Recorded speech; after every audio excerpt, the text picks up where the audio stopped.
Open and closed questions are both used in many scenarios to get to know more information about a subject. Close-ended questions can be answered with a simple yes or no answer. They are very similar to multiple choice questions on a test. Some examples include, may I use the bathroom? Were you planning on becoming a fireman? Is math your favorite subject?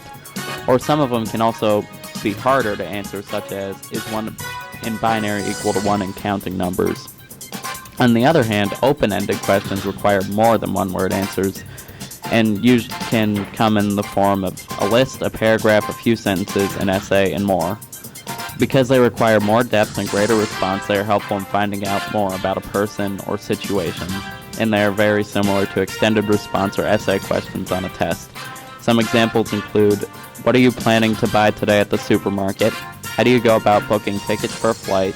What is your favorite childhood memory? And more.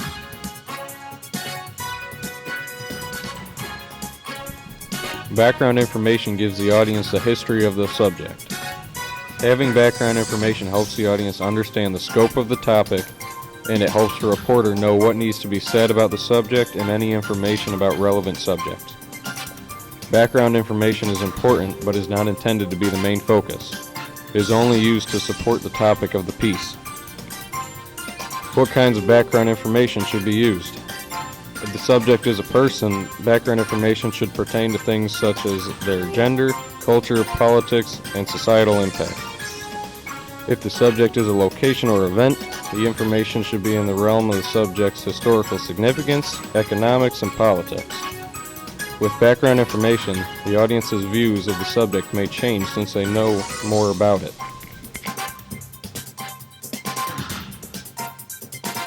One way is chronological order.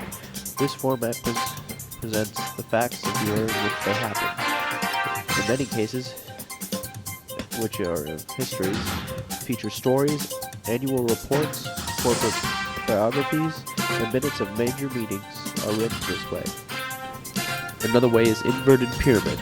This is the newspaper style of news reporting in which the lead paragraph summarizes the story, giving the reader the who, what, when, where, why, and the how. The paragraphs following present the key facts in order of decreasing importance.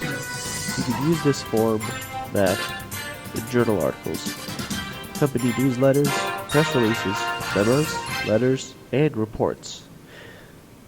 The third one is deductive order. Start with a generalization, a theme you want to support or point you want to make, and support it with as many facts and observations as possible. Scientists use this format in research papers that begin with the main thesis or finding and then state the supporting evidence. Sales managers and copywriters use it in preparing persuasive sales letters. The fourth one is inductive order, which is beginning with a specific instances and examples, and then lead the reader to the idea or general principle the evidence supports or suggests. The final one is priority sequence. Rank recommendations, problems, concerns, issues, or other items from the most important to the least important. An ideal format for writing a letter or memo recommending series of steps or actions.